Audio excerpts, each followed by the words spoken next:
Assalamualaikum warahmatullahi wabarakatuh. Perkenalkan, kami dari kelompok 4, yaitu saya sendiri Desi Rahmadani, rekan saya Serina Akfara Rizal, dan Satria Solihin Putra. Pada video kali ini, kami akan menampilkan sebuah materi tentang perkembangan lembaga-lembaga moneter di Indonesia. Baik, ada 3 submateri yang akan kami bahas. Yang pertama yaitu pengertian lembaga-lembaga bukan bank. Yang kedua, macam-macam lembaga bukan bank. Dan yang terakhir yaitu peran dan fungsi lembaga-lembaga bukan bank. Baiklah, saya Serina Akfara Rizal akan membahas tentang materi yang pertama, yakni pengertian lembaga keuangan bukan bank atau LKBB. Lembaga keuangan bukan bank adalah badan usaha yang melakukan kegiatan di bidang keuangan secara langsung ataupun tidak langsung, menghimpun dana dari masyarakat dan menyalurkan kembali kepada masyarakat untuk kegiatan produktif. Bentuk-bentuk usaha lembaga keuangan bukan bank di Indonesia adalah sebagai berikut. Yang pertama, Badan Hukum Indonesia yang didirikan oleh warga negara Indonesia atau Badan Hukum Indonesia dalam bentuk kerjasama dengan Badan Hukum Asing. Yang kedua, Badan Hukum Asing dalam bentuk perwakilan dari lembaga keuangan yang berkedudukan di luar negeri. Selanjutnya, mengenai usaha-usaha yang dilakukan lembaga keuangan bukan bank. Yang pertama, menghimpun dana dengan cara mengeluarkan kertas berharga. Yang kedua, sebagai perantara untuk mendapatkan kompanyon atau dukungan dalam bentuk dana dalam usaha patungan. Yang ketiga, perantara untuk mendapatkan tenaga ahli.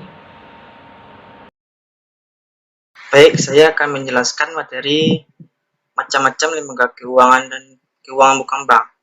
Di mana lembaga keuangan bukan bank ini yang pertama itu leasing, di mana leasing ini mempunyai kegiatan pembiayaan dalam bentuk penyediaan barang modal baik secara sewa guna usaha dengan hak opsi maupun sewa guna usaha tanpa hak opsi untuk digunakan oleh leasing ini secara jangka waktu tertentu berdasarkan pembayaran secara berkala.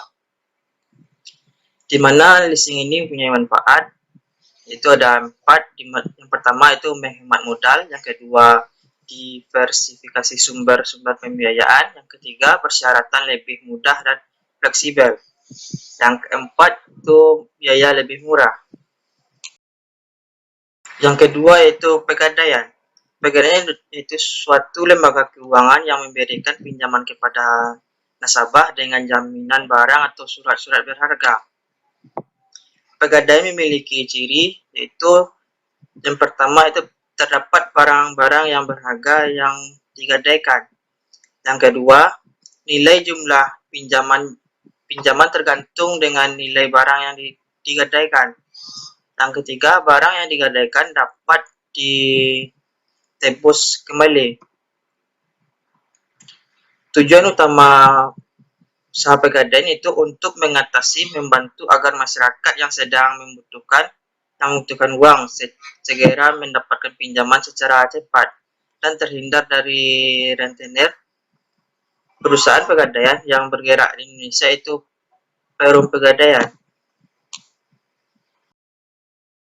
Selanjutnya, asuransi. Di Indonesia, pengertian asuransi menurut Undang-Undang Nomor 2 Tahun 92 tentang usaha asuransi yaitu perjanjian antara dua pihak atau lebih, di mana pihak penanggung mengikatkan diri kepada tertanggung dengan menerima premi asuransi untuk memberikan penggantian kepada tertanggung karena kerugian, kerusakan atau kehilangan keuntungan yang diharapkan atau tanggung jawab hukum kepada pihak ketiga yang mungkin akan diderita tertanggung yang timbul dari suatu peristiwa yang tidak pasti, atau untuk memberikan suatu pembayaran yang didasarkan atas meninggal atau hidupnya seseorang yang dipertanggungkan.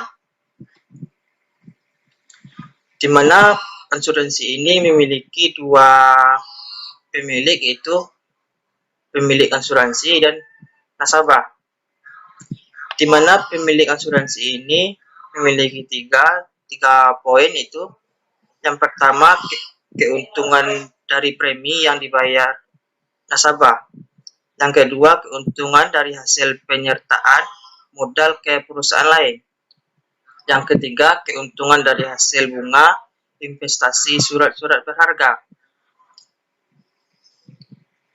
Yang untuk bagi nasabahnya ada 3 poin pula. Yang pertama, merupakan simpanan yang pada saat jatuh tempo dapat ditarik lagi. Yang kedua, terhindar dari risiko kerugian. Yang ketiga, memperoleh penggantian akibat kerugian, kerusakan atau kehilangan.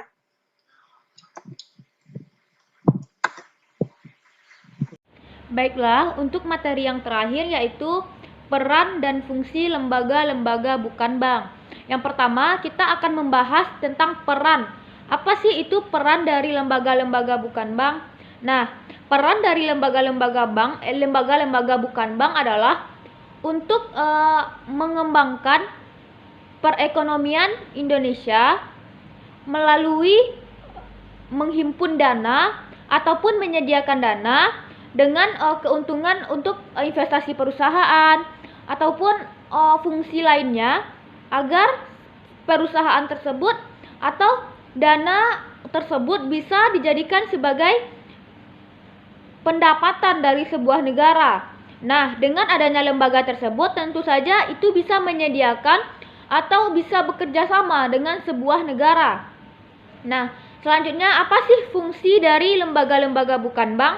Nah, fungsinya yaitu untuk menghimpun dana dari masyarakat, di mana dana tersebut tergantung kepada pembiayaan atau seberapa besar usaha dari masyarakat tersebut. Mungkin hanya sekian presentasi dari kami. Jika terjadi kesalahan, kami mohon maaf. Assalamualaikum warahmatullahi wabarakatuh.